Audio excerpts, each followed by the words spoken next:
Welcome to Laughter for All. It's the podcast with comedian Nazareth. Well, hello, and welcome to another episode of the Laughter for All podcast. I am comedian Nazareth, and thank you for joining me for episode 252 of the Laughter for All. Thank you for being faithful listeners and viewers, and we always bring you people who are experts in their own fields, and but also that are able to encourage you, lift you up, but also help you out. So the today will be no exception. Okay, I normally tell you where I'm gonna be next, but as some of you know, and I've been sharing this, I'm about 9 days away from my surgery, and which is a hip replacement because 40 years ago I should have done it, but I never did. So I've been a baby about it. I've been told by several surgeons, you need to do it, you need to do it. And I waited 20 some years after that to do it. So it's happening in 9 days. I am off medications, all the anti inflammatory, all the stuff. So if I'm acting weird, if I start twitching, if I start jumping up and down, it's okay. If I pass out, don't call 911 because this is pre recorded. I've already been dead by the time you call 911 when it goes live. So, just so I have no shows coming.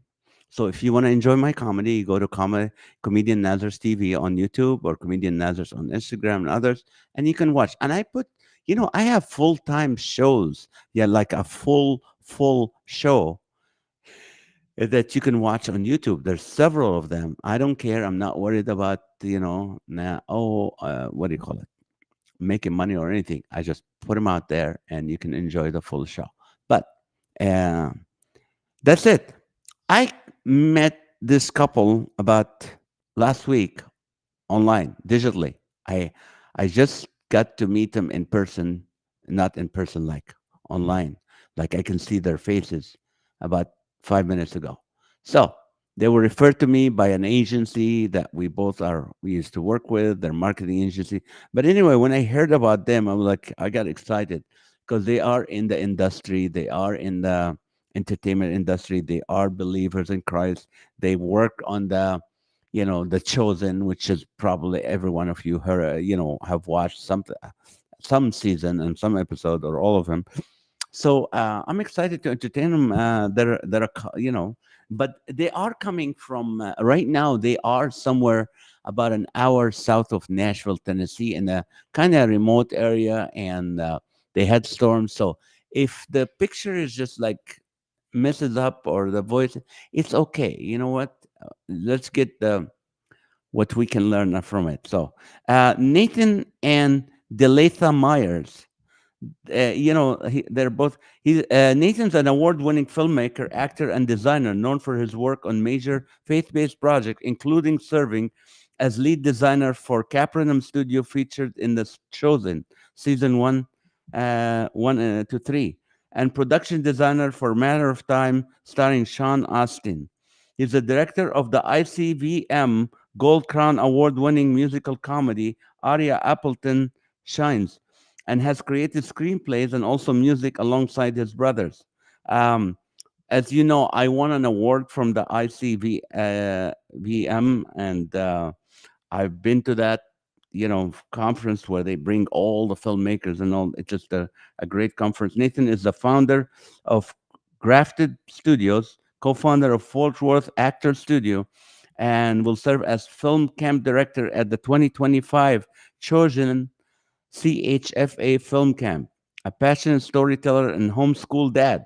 Him and his wife, she's also a creator and a director, and they speak from experience on faith, creativity, and reclaiming culture through media.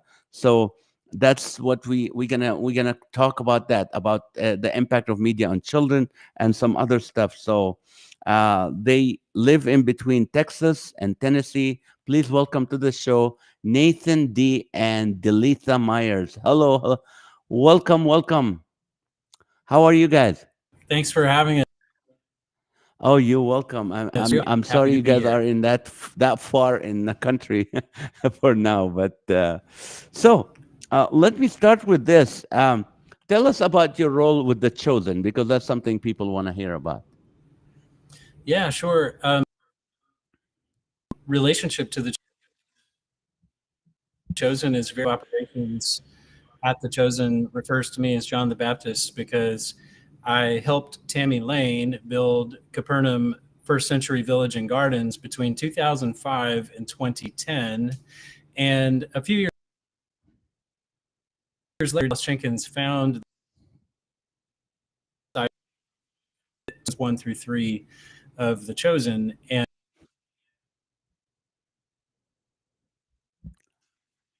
itself, but if you watch seasons 1 through 3 built, because a lot of those the structures, the buildings, the backdrops that are part of the village and the gardens are all things that I designed and installed in those years.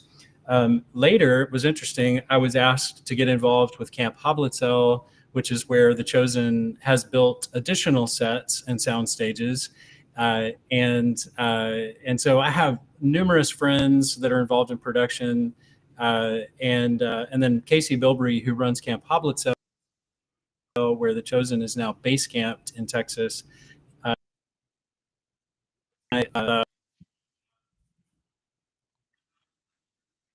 With who is our acting for camera teacher this year for camp, and BJ Foreman, who's the art department coordinator, is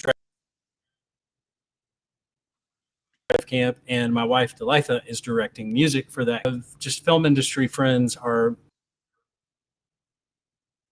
in that camp with us. We had a blast doing it this year. We expect to have a really incredible time as well. And cast and crew from The Chosen and the producers, Chad and Tim, everybody comes through and graces the kids and the campers that are a part of that program. So they get to meet a lot of the cast and crew and the producers and interact with them directly and get really cool just firsthand mentorship from people that are right in the middle of the heart of the faith-based movie industry and beyond, because a lot of those guys, a lot of us have worked on mainstream projects as well. So that's kind of my relationship to them is like Jody refers to me as John the Baptist, because my work that became the backdrop for The Chosen precedes them by several years. But I strangely have this still today relationship with them through Camp Hoblitzel and Film Camp, and so it's kind of cool to see what God has done over the years, just weaving it all together. Let me ask you this: when you plan the set, the background, the backdrop, do you go to the Holy Land and look at it? Did you go? Did you look at pictures? How do you design it, like to make it look like exactly the time of Christ? Well, thankfully, when we built in 2010, we still had access to the internet. I did not travel to the Holy Lands, but I did consult every possible video and picture I could find. I looked at a lot of other biblical era sets that had been built. And it was kind of interesting. We had an opportunity right in the middle of the season of design. Pat Boone came through doing a series called The Nazareth Jesus Knew. And some of you all, I think it's ironic, you're Nazareth, but he did a series called The Nazareth Jesus Knew. And I worked with Pat Boone. Okay. Did, yeah. Well, he came through and did the narration for a series produced by Carrie Summers. Well, Nazareth Village is a modern reconstruction in Nazareth that is built on the ruins of old Nazareth. And several times. Yeah, okay. Well, Carrie and Pat came through to do a shoot, and I got to consult directly with Carrie, just by the grace of God, and all of his drawings and videos, and he walked through the village and consulted on what we had designed at that time, and made comments. And if you add this or you change this, it would be more authentic. And so we had some really incredible feedback in those years. Just because of Pat and Carrie coming through, which was a really incredible opportunity. But yeah, we mostly consulted previously designed structures and looked at videos, concept art, and picture, just mountains of photos that we looked at. Now, Delita, what's your part with that, with the whole thing? With the yeah. design? Well, very little, but so Tammy, who hired Nathan to come do all this, they had a house on property, and so I would just come out and stay, and I would cook food and do the dishes for Nathan and a couple of buddies that were on the project with him. So I just kind of played hostess. Yeah, and she shouldn't play. Wives shouldn't play down the support that is when you're called into a job like that, and so she's been that way for years, obviously supporting anything we do. She's a lot more involved in what we're doing today than just washing the dishes. I'm washing most of the dishes, I think. I'm not good at it. And if I wash the dishes, they don't get broken in the sink. And you have disposable dishes. Yeah, they're not, but I act like they are. You know what? It's a great point to make because I'm a full-time touring comedian for the last 33 years, and I tell my wife she chose to be a stay-home mom, but if it weren't for her, I could not be on the road. I could not be doing like what you're doing, creating stuff, while I'm thinking my house is not in order, or there's something, or I have to go home and handle this and handle that. Well, she takes care of all that. So yes, the role is equal. So now, when you mentioned the camp, like what kind of people come to the camp? Is it people to learn about the techniques of what you guys do, or just to meet people and be part of the show? Yeah, well, CHFA stands for Camp Hablatel Fine Arts, and it's in conjunction with cast and crew of The Chosen. It's teens and young adults ages 13 to 23. That's generally who they take. And so we have a mixture of young people and young, college students. We've even had some college grads that are there because they want to get hands-on. If you're involved as a film major in that program, the filmmakers are working directly with a professional DP, which is a director of photography. Right. Director of photography. A professional director, which is me, sound technician, and a first AD. We got this year Ladrell James as our DP. We've got Jazzy Dash, who's the Okay. We have Dima Yakovenko, Christine. Wow, that's awesome. I don't know, you don't know this, but my son is a film director and he travels with Zach Bryan. So so he studied film at Biola, and so he have the same language you do. But let me ask. Okay. So I told you guys this. All right. So we just got off. I told you they're having a storm, so it's okay. You're back? Okay. We're back. Let me ask you this, because you mentioned we're talking about The Chosen, and The Chosen was one of these great shows that finally came out, and people can watch it as a family. Now, I'm part of that was on Angel Studios, and we did a whole comedy series called Dry Bar Comedy, where so it's all about clean family. So you guys are experts on the how the tech addiction, entitlement, and rebellion, how parents can push back on this whole maybe social media or entertainment thing. What is your thoughts on that? What is your advice on that?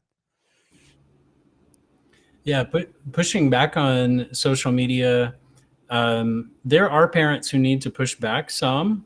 They need to be more aware of the usage of, and if they're not aware of the health dangers to children, around potential radiation with some devices and usage and things like that. That's one aspect. Parents in some cases may need to pump their own kids to be a part of. I think though, and I think Delitha would agree, most families need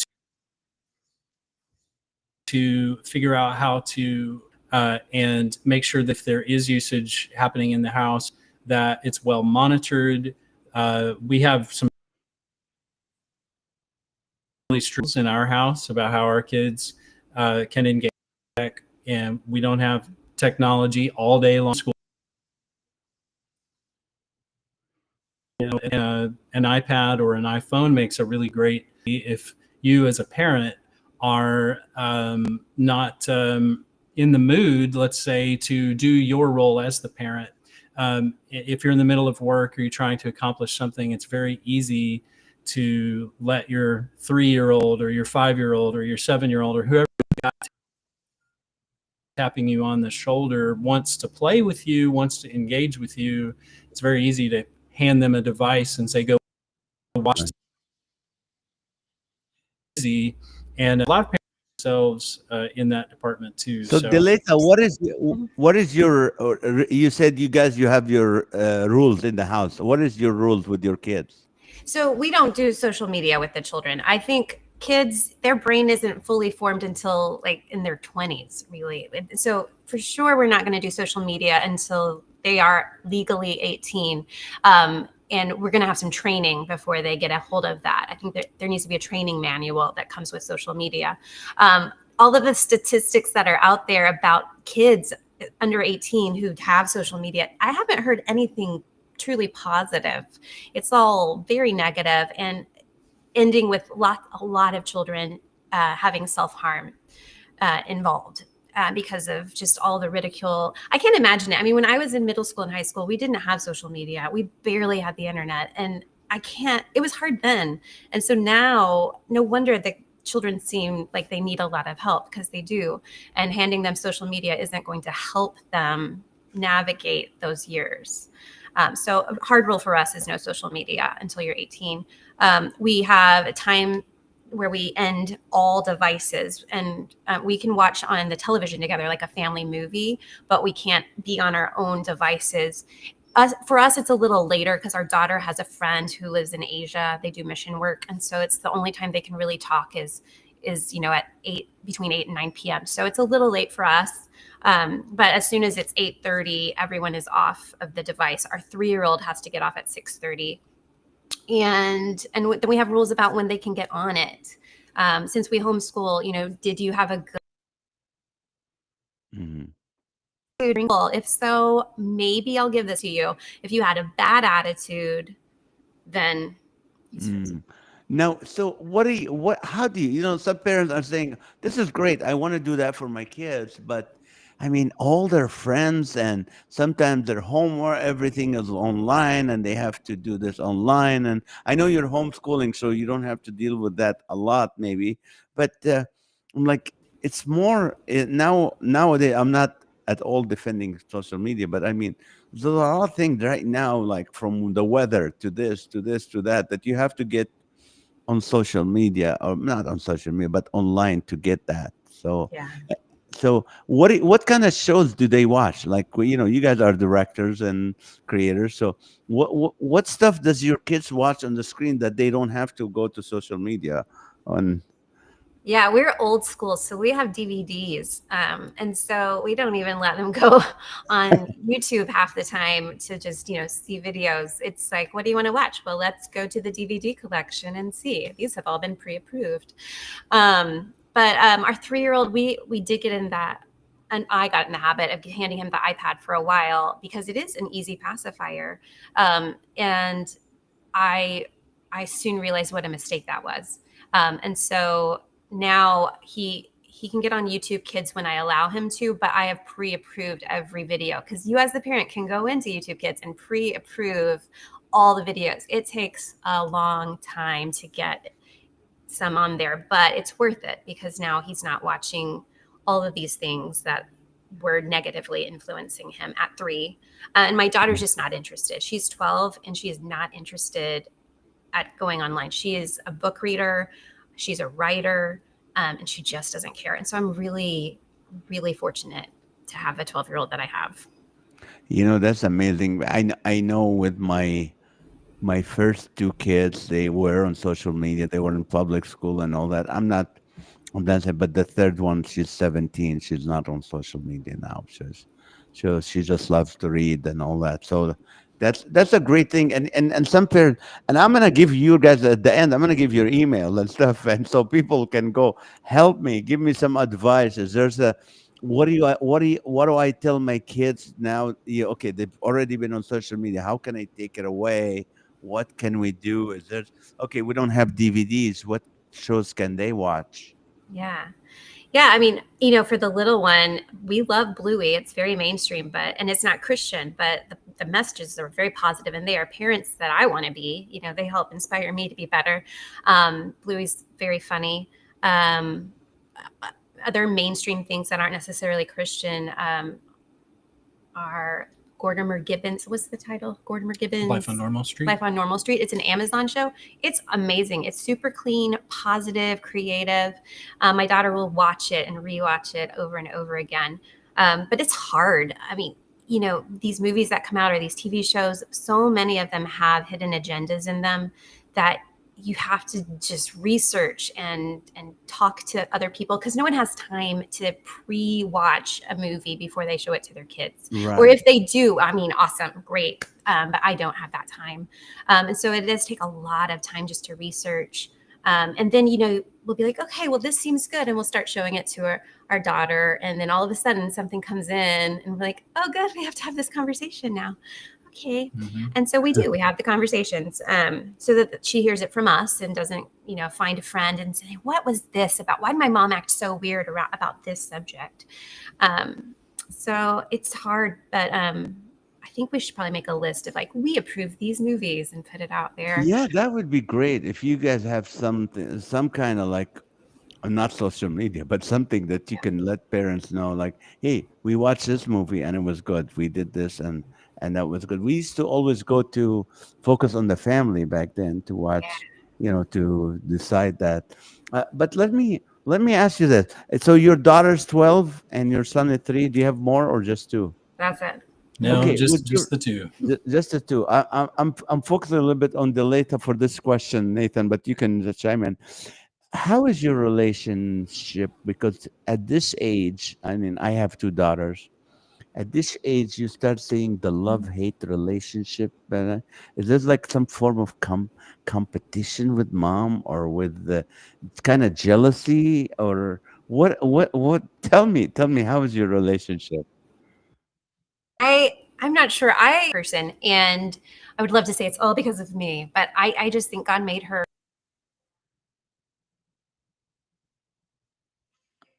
She is the type of person. She's a people. So if she does something wrong, rare, all I have to do is say, Aurora, and she will course correct and never do it again. And we joke a lot. I talk to her like she's a human being and she's an adult. We have deep conversations. I'm not afraid to have the scary conversations. I mean, I'm a little scared, but I still do it. I make myself do it. And so for a couple of years, I've been like, okay, you're going to be a teenager soon. Are you going to go weird on me? Are you going to, and I just egg her about it. And she's always like, no, I'm going to be great. And so I'm going to keep doing that because otherwise she might go weird on me. She can get a little moody sometimes as of late because of, she's going towards the 13-year-old. But when she does go moody, I can see why. And so I just have to give her a little grace and take a step back. So I think it's about the mom being self-aware, but it's also about having a really cool daughter. Awesome. In this show, sometimes I throw a question out of the blues just to get excitement. Nathan, are you where your dream was when you were little? This is where I want to be. And are you where you at? Or you go, no, I should have been much more advanced in my career, or this is more than I thought? Where are you with that? Does that make sense? I was one of those kids I don't think I wanted to do until I was in high school. I think I was figuring it out. I think if you'd asked my parents at those times in my youth, well, what is he going to be? Because they've joked about that. I was obsessed with reading books. I was singing, playing piano. I ventured into live theater in high school and started scenic painting and doing all kinds of stuff in high school. I was just an artist. And I think they would have thought, well, he's either going to be a doctor or a lawyer or he's a Renaissance man. And then interestingly, I chose it even though I was obsessed with theater and art and music in high school, I chose to follow my dad's footsteps into ministry as an 18-year-old, and I went into a seminary program right out of high school. I skipped the normal, traditional university track, and went into a Bible program, studied Russian language, ended up in a 2-year mission plant in Russia, and so I had a very unusual kind of season of my life where I think I knew I was an artist, but I also wanted to serve the Lord, and so I got a little mixed up in that service, because what Dad's been doing, I guess that's what I should be doing in a territory where people feel kind of obligated, maybe more so than passionate about what they're doing. Not that I wasn't passionate about the Lord, but I got home from a 2-year mission, spent about a year reevaluating what I wanted to do with my life. Uh-huh. And the Lord kind of got me by the scruff of the neck and was like, you do realize you're an artist, and that finding fitting the cog of that wheel in over here is going to be kind of challenging. And so I'm giving you permission to go over there and to go be what I made you to be. And so I think I was about 22 when I finally started to lock in on what do I want to be when I grow up. And so now in my late 40s, now I'm looking back on where I've been, thinking I've accomplished a lot more than I expected to, I guess, having made such a huge diversion away from pursuing that. And because it's not my actual education, and I don't have a film degree, I don't have even a musical theater degree, I don't have anything in that space, but I've been able to work professionally for 25 years in the arts, even though I just have a Bible education. And so I look back on it and feel a lot of grace and God's hand on me, kind of taking me where he knew I needed to be, regardless of education. And so, and I'm always telling kids too, I'm like, if they're like, well, should I go to a film school? I'm like, why don't you just make a movie and teach yourself what you need to know so that and get some mentorship. And if you want to go to school, that's great. But I didn't study any of these things that I'm now doing professionally. I just figured it out along the way. I do believe in natural gifting, and that if you're gifted to do something, I've had 3 people in my life, irrespective of one another, who don't know one another, all walked up to me and said, "You're Bezaleel. Do you know Bezaleel, the guy who designed the tabernacle?" They're like, "That's you. He could do anything." And, he could design, he could build, he could make, he was apparently that guy. And God put in him the knowledge to do all of those things. He didn't go to school to do that stuff. He just knew it, and he knew how to do it. He did it well. And so I feel really blessed just by presenting my gifts and presenting myself to God when I did in my life, and just said, well, here I am, Lord, where do you want me to be? And he's plugged me into all kinds of really cool stuff over the years that has blown my mind. So, I mean, when The Chosen went global and I started getting phone calls from people going, "Hey, you're the guy that designed that village, right?" I'm going, "Yeah." And they're like, "Hey, you want to come work on this project? You want to come help us do this?" So it's been really a fun adventure to just kind of see how it's all unfolding. Whether or not I'm not sure I had major plans, other than I wanted to be an artist. I wanted to work, and I've been able to do a little bit of everything I ever wanted to do. And I don't think very many people could say that. Right. Would you rather be in front of the camera or behind the camera? In both. Let's do both.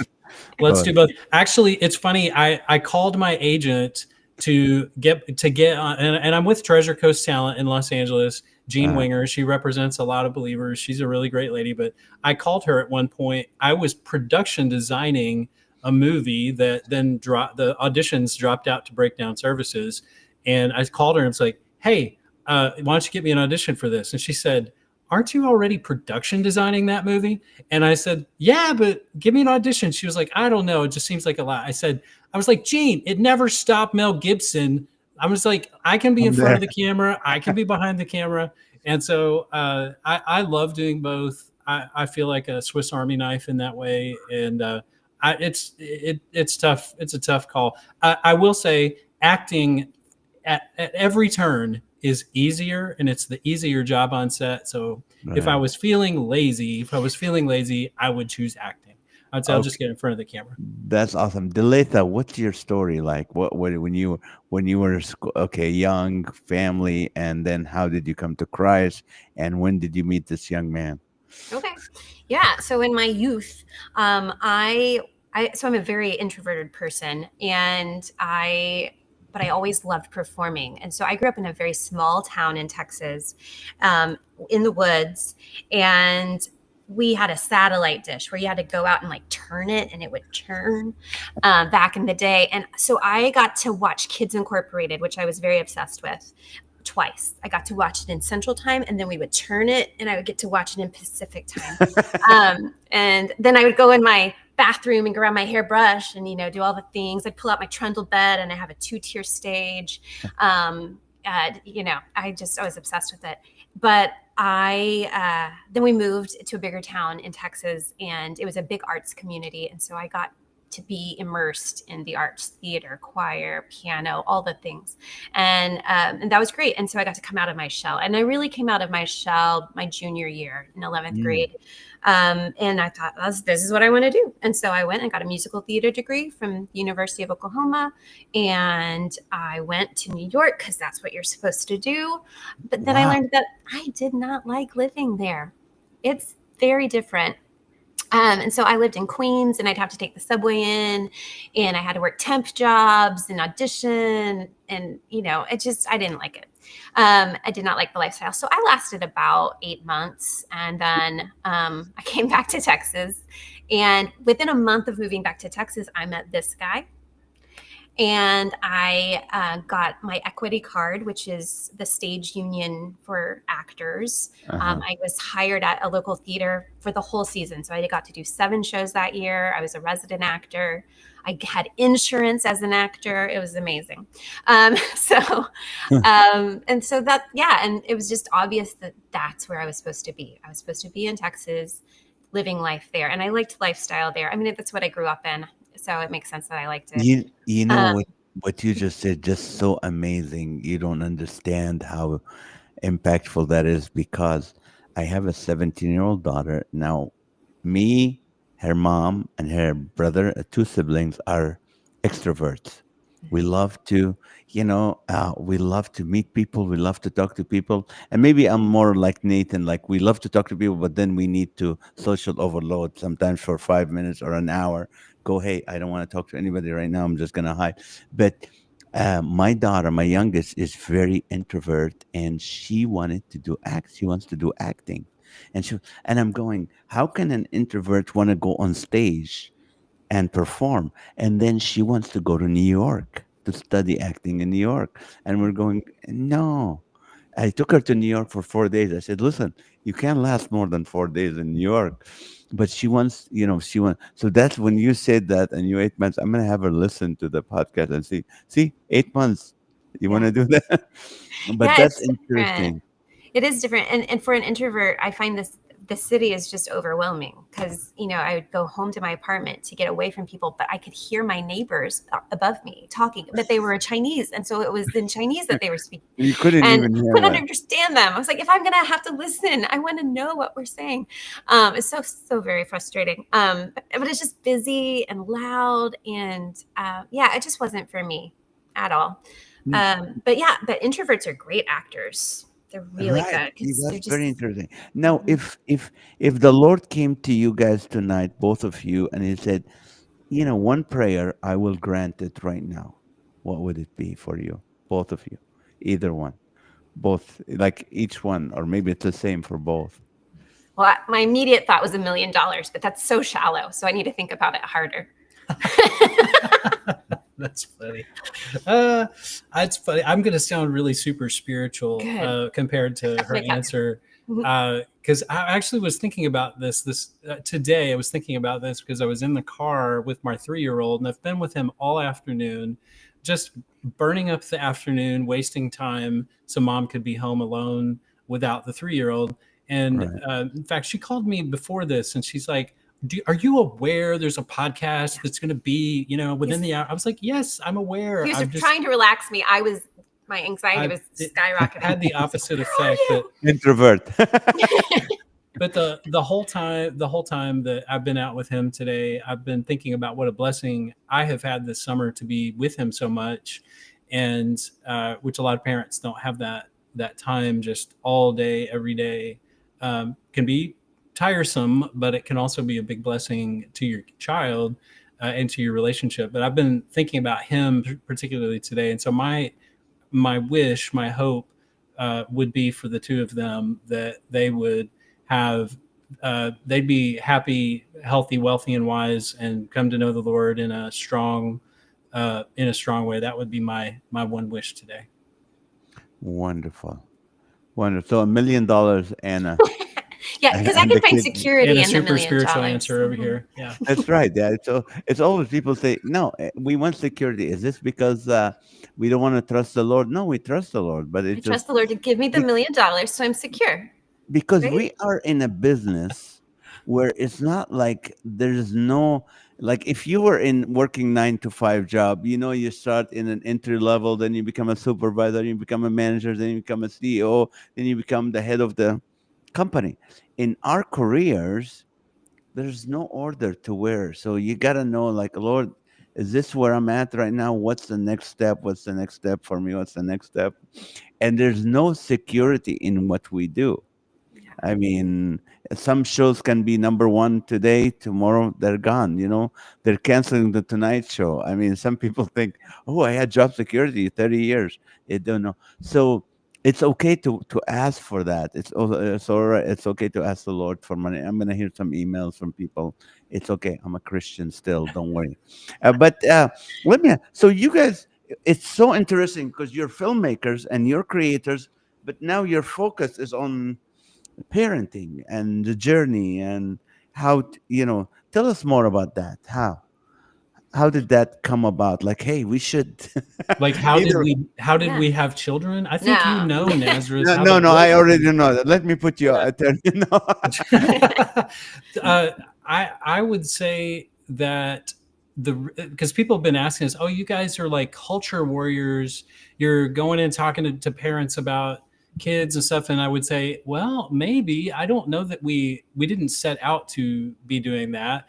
That is a byproduct of the fact that Delitha decided to write a screenplay, which she wrote our original screenplay for our movie, Aria Appleton Shines, and she handed it to me about 40 days later and said, "You finish it."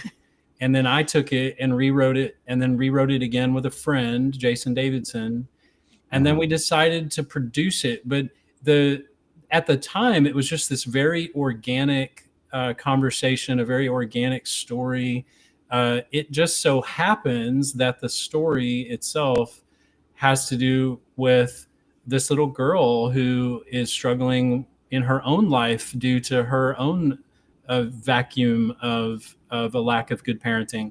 And so we have these issues of the mother-daughter difficulty happening in that story, and we have the social media problem and the device problem, and then that's contrasted with a Christian family or a more well-established family who does have rules and strictures and things in their household, and then she becomes a fish out of water in their family for a moment.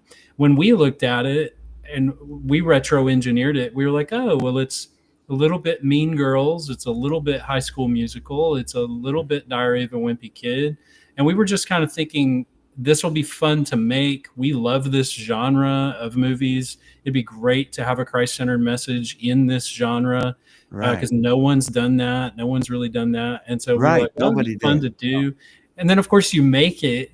And we're parents. We've got kids too, so it's relevant to us. We're thinking it's relevant, but we never really imagined that the Lord would put us on this tour that we're on at the moment and asking us basically, because I don't know, we retro engineered the circumstance and thought, oh, I guess what we're supposed to be doing is talking to parents about this.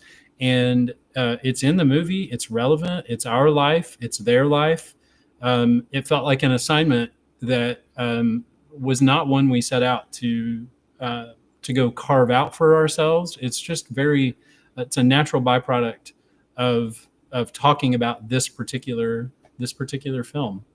So the film is. Tell me what is it gonna? Is it done? Is it coming out? When? All Yeah, that? you can get it at Prime Video.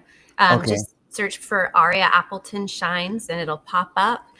If you're on a computer and not on the TV, the soundtrack will pop up too because it is a musical. It's a comedic musical thing. I saw a So few that's minutes of it. It's very fun, very interesting. The yeah, interaction between the boy and what's her name, the Aria. area. So Yeah. that's so. Any plans to do like workshops or training or conferences that has to do with that, like based on the movie, on training, because that's a much needed. You hear a lot of conferences about parenting, but to be able Mhm. to talk about that, and you guys are like a living proof. Yeah, our kids don't have social media. I mean, how many parents can say that? Yeah. So you have the credibility to be able to teach it, and I know it's going to be entertaining because you guys have background in acting and film. So what is the next step with that? Is there's a book coming out? What is the plan? Yeah, I think you just gave us all the ideas so that I can get my $1 million. Yeah. Thanks. So I've been dabbling with writing a book because my daughter is an avid reader, and so I would love to work with my daughter because she's such a good writer to flesh out the story. Because I think it could be a really cool kids series for a book. We're not interested in really making Aria Appleton 2 goes to camp, but we do have lots of other ideas in the pipe works for more family entertainment.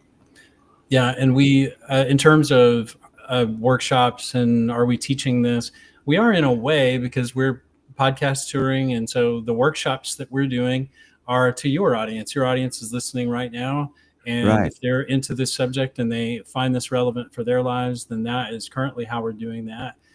It will God open some doors for us to maybe dovetail on some other events and things like that talking about that subject. We would absolutely do it if somebody wants us to come and screen our film and then talk to the audience, talk That's to what it is. families.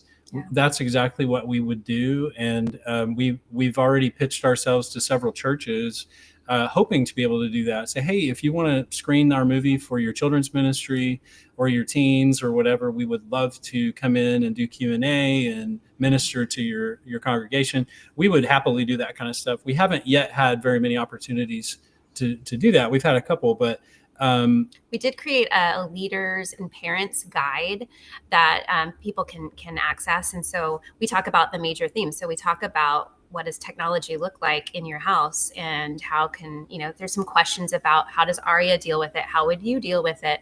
And we have scriptures that go along with each theme.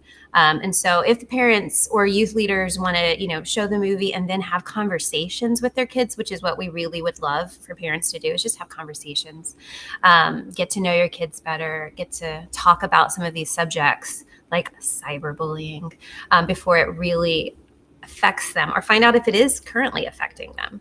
And you can find that we have a givesendgo.com /Aria Appleton. Mm-hmm. Yes, you can go there. And you can just donate whatever you want to, a penny, $1 million. I'm just saying, and we will send it to you that in a PDF. Yes. And I left. I used to teach a men's group for 4 years, and I left that to be a junior high leader at my church because I felt this is the age that we can impact. We have 200 students in the junior high. It's a big church, and I'm going to talk to the junior high pastor. I said, hey, why don't we do a night where they bring the parents and they watch the movie, and then we have a Q&A. You guys have no clue how needed what you're offering. You have no clue. And I know there's some mega church pastors watching and or listening, or they're going to be listening to this. You need to bring this couple to your church and to play the film and have the parents, and then have Q&A with the parents. And how can people get that guide, the guide that you said you have, the guide? You said Yeah, look go at if the end. you'll. I mean, if you email us and request the guide, we'll send it to you. But a surefire way to get it is to go to givesendgo.com, uh, make a donation of any amount whatsoever, like Dalitha said, even a penny, and we'll send a copy of that document to you and a couple of other things as well. And that guide to me is really important because there are so many parents, Nazareth, who do not feel comfortable really talking to their kids about spiritual things. That says a lot about not just about the maybe the maturity level of those parents, but sometimes we've got kids raising kids, and we've got people who are new believers raising kids who don't feel equipped. They don't have a Bible degree in a third generation ministry family like mine, where I grew up dipped and died in theological conversations and Bible studies and things like that. But that's not everybody's life. And Mm, so we feel like that guide would be really helpful to parents if they're like, I don't really know how to look at the movie and pull the theme out of the movie and then talk to my kids about it, or even what scriptures to refer to that might be relevant in a family conversation or a dinner table conversation. And so we've done that really for the parents who are going to be the most in need of it. But it's a great guide for a youth pastor or anybody in a position like that, children's minister, to make it a little simpler, or for homeschool parents who do that type of regular devotional teaching with their kids on a regular basis. And if okay, the website again slowly. It's youth sent w It's give give send send SEND. uh-huh go. give send go. And Give Send Go is a great website, guys. If you don't know about that website, that was built by missionaries for missionaries for fundraising, and so it's a great way to kind of like Kickstarter or Indiegogo, but it's specific to people who have a mission and people who have it could be humanitarian, but it can be Christian, it can be whatever, and so you can find lots of really great things to support at givesendgo.com. Um, not the not the least of which is us, but which we'd be grateful for some support. Yeah. But Okay. that's a great place to get the guide. If you get confused on how to get there and you can't find that, but you can find us through any of our social media, email us, say I want the How leader's can guide, and we'll give it to you. what's your email?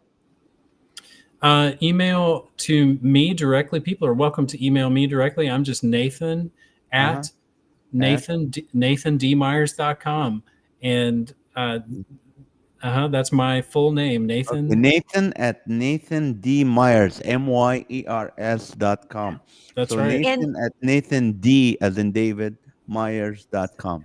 and Mhm. if anyone is like, I can't remember all that, we have a website, ariaappleton.com, and Oh, everything is Aria there. You can Appleton. link out to all the things. Yeah, there's Okay. a great drop down at ariaappleton.com, and it'll take you to all of our social media. We're on Instagram, Facebook, TikTok, YouTube, uh, Perfect. and we'd love for you to follow us on all of those places where Yeah. are relevant to you and your social media usage. Aria We're not letting Appleton. we're not letting our kids use So you can't get social on it. media, But you Nazareth, but can. you can, You're and we doing it for do. business. I know Yeah. why. Aria Appleton, ARIAAPPLETON.com, and you get all that information. Okay, I need two favors from you guys. First of all, I want to ask you, Nathan, to speak to pastors and or Chri- missionaries or Christians who are serving, who feel deep inside, I'm an artist. I should be doing something else, maybe with my job, or leave my job and maybe trust the Lord to go into what I feel so called to. But I studied, that's all I know. I went to seminary, and I'm doing church work. Speak to that man or woman for a few minutes. Encourage them to go for it like you did. If you say, "Here am I, send me," and I know all of you have to some degree, you need to be open, very open to where he might send you. And he sent Peter right out of the boat. Get out of the boat. And some of you are just in the boat. The church is the boat, right? It's the ark. So you may have to get out of the ark and walk on some water to go do that thing that God has called you to do. And that will be your art. It will be that gift that you have. And if you'll trust him to elevate it, to infuse it, to bring some life into it, and to put you in places and in positions where he can use that, he'll open up a random door like he did for me. And some Tammy Lane from Tammy Lane Productions is going to tap you on the shoulder and say, would you take my checkbook and then go out onto this random hillside in the middle of nowhere and build a village and build a beautiful garden and do it for the Lord? And would you, something bizarre is going to happen like that if you will get out of that boat. You just also have to believe that you have that gift. It just burns in you to go use it. And so be willing to do it. I'll also add that, and I love this. Madeline Lingle says that when you serve someone, and Dorothy Sayers says it, that you're serving the work itself. Those of you who have a Christ-centered life and you're seeking to serve God, you want to serve God, the best way you may be able to do that is serve the gift and serve the work. And so and I tell people all the time that I'll get on a movie and they're like, what are you doing? I'm like, I'm washing the feet of this movie. That is what I'm doing. I am washing the feet of this movie. And that is what you guys need to go do. Do you need to be plugged into something humanitarian and go feed the poor and heal the sick? Yes, I'm involved in that too. But I am wholeheartedly committed to taking my gifts and then whatever the Lord puts in front of me, serve that work, serve that project, serve that group of people, serve that production company, serve that theater company, serve that church. And because I'm willing to that, I've worked ecumenically across denominations, serving projects and serving people. And in turn, because I'm willing to serve the art, serve the work, I know that I'm serving the Lord, because I have had people. I had a lady, I wondered about this for a few years, Nazareth, because I left Capernaum in 2010 and didn't really revisit until about 2017. And I walked back out there to Content Media Conference, which is a great film festival that happens there. And I hadn't been there before. And I walked out and this lady ran up to me, boohooing, crying. And she said, someone just told me that you designed all of this and the gardens and all this stuff. I said, yeah. And she said, this place changed my life. I came to the Lord through this place. This thing spoke to me. It preached to me, right? And that really changed my.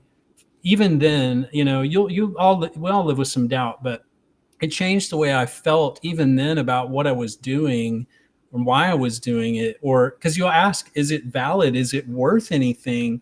And you have to, I think about this too, walking around our property right now. Everything's so beautiful. There's these huge, beautiful flowers and there's all this, if God so clothes the grass of the field like this, will he not also take care of you? It's like he cares about beauty and he cares about those things that we think are frivolous or silly even. And so, and artists have a tendency to take that too much to heart and believe that. And that is false. That is false. Our work matters. The art matters. The beauty matters. Those little details matter. They do change people's lives and they are of service to God. So that is my message to pastors who might want to get out of the boat. Powerful. All right, Delitha, speak to a mom who said, my kids will not listen. There's no way I can stop them from watching social media. What are they going to do? I don't have the time. Or just speak to a mom right now. Yeah, well, I think the mom has to make a big decision. She's going to have to say what really matters to her. And sure, there are moms out there, they have to work the 40 hours, maybe more, but then they can't come home and just be like, I'm so tired, I'm going to just watch my show, leave me alone. You're going to have to deal with the tired when you're 70, because you have to pour into your children. And most likely you're not pouring into your child if they are just on their phone or tablet all day, every day, and not interacting with you. That means you're not actually interacting. So you have to actually man up, mom, and be the parent, which is hard, because would I rather just, I'm a workaholic, so I would rather just work all day than sit and play farmer in the barn and do this with my 3-year-old. But I have to do it. And so, we have to just stop and go, okay, well, what can I do with my child that is encouraging to them? Like with my 3-year-old, he just needs like 10 minutes every hour. And then you have 15 minutes where he'll sit and play. But if you don't take that 10 minutes to really like focus on him and go, you matter, and I will play, I'll be a rooster, yay, then he's just gonna be bored and he's gonna want to be on the device. So you just have to make that sacrifice. From a mom perspective, like, we have this baby inside of us for 9 months, and we make all the sacrifices. We don't eat sushi when we want it, or we don't eat Right. lunch meat, or whatever it is. You make all these sacrifices, and you're continuously just growing and getting bigger, and you can't control your emotions. And then you just want to go to the restroom all the time. And so there's all these sacrifices you're making. Right. And then when the baby comes out, don't stop the sacrificing. Right? You need to keep making the sacrifices. So if you've got a 13-year-old girl or a 16-year-old son or whatever, you still actually have to make the sacrifices. And if you think through your day or your week or your month and you haven't actually made that many sacrifices, then you need to reflect on you and what is in your priority, and make some changes, and make some hard changes. Maybe get a different job. Maybe if it's this school, I know I have a friend who she put her kids in public school after homeschooling them. And guess what? Things happened, and they are not having a good relationship now. And so you have to go, okay, well, this is what changed, right? So I need to now make some hard sacrifices and change it again. And I mean, we're products of public school. Public school has some great things and some bad things. But for this particular girl, it didn't go, it's not going well. It's still not going well. And it's because the mom, she did what she thought she had to do. And she didn't think about the long road. I'm always thinking about the long road. What do I want my fruit to look like when they're 18, when they're 25, when they're 40? I'm looking ahead, and putting my child, like my 12-year-old, handing her a phone, being like, here's your brand new phone and you can do whatever you want on it. That is not going to produce the fruit that I want. Having her read classic literature and having her journal every day and making her go outside to look at a sunset, that's going to create some beauty inside of her. And that's going to create that fruit that I long for when she's older. That is such great wisdom, both of you. Just amazing, amazing. You guys should be busy every day of the year doing this, speaking to parents. So, thank you so much. We went an hour, and thank you for the Wi-Fi. It was only 4 or 5 times where it kind of glitched, and we didn't hear a couple words. But other than that, the last half an hour has been wonderful. So, thank you guys for taking the time to be here. Again, I want to remind the listeners and the viewers, ariaappleton.com, ARIA Appleton, APPLETON.com, where you can go be able to learn more about the movie Aria Appleton Shines. You also be able to get a hold of Nathan D and Delita Myers. You can also email them at nathandmyers.com and be able to support their work. Invite them to your church. If you have a children department, youth department, junior high department, please invite them to come and bring the families and their kids and have them watch the movie, and then do a Q&A with Nathan and Delita. You will not regret it. I know I'm going to go to the Crossroads and to talk to them about this. So you do the same. Also, if you want to support him, you can always go to givesendandgo.com, give support to them, and be able to get the PDF of the book or of the, what do you call it, The leader's guide. the leader's guide for that. So, thank you guys so much for taking the time. I'm so glad I caught you when you're not working and you're not on the set. So I appreciate you. Hopefully, we get to work together sometime soon, and enjoy south of Nashville. Thank you. Thank you. Thank you Thank, very thank much. Thank you so much, guys. And let's see. Thank you. All right, guys. Thank you for watching. This is good. This is really good. Some good wisdom. I told you guys in the beginning. We always bring people that gonna really bless and touch your life, and this did on different level. We, as a pastor or a leader or a worker in the ministry, that was some great advice from Nathan. And it's really, it's important because you know what? When someone said, I'm a Christian comedian, or I'm a Christian director, or I'm a Christian artist, you gotta be better than other people. You gotta give it your excellence. You gotta, like like Nathan said, you gotta be able to serve the work, be a servant of the work, be able to minister to the work. The work needs this. The work needs you to be better at this. The work needs you to learn this. The work needs you to sacrifice for this. You do that. That's great. And also for Delita, for moms and parents, you know what? You sacrifice in the beginning, and you got to sacrifice. You continue to sacrifice as long as you're a parent. That's amazing. The whole thing that got me about sacrificing lunch meat. I've never heard that somebody called giving up lunch meat is a sacrifice.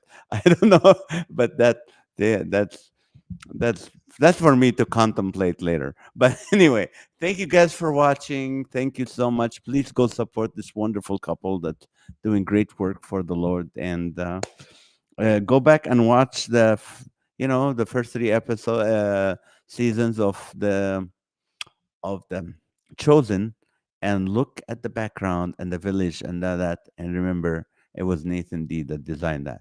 Okay, guys, thank you, love you, keep me in prayer. The surgery is, I will not have a show next week because it's 2 days before the July 31st. I'm gonna be in anesthesia and heavily medicated, which is something nice for a change because my mind's always working. I need to. Okay, love you guys, thank you for watching.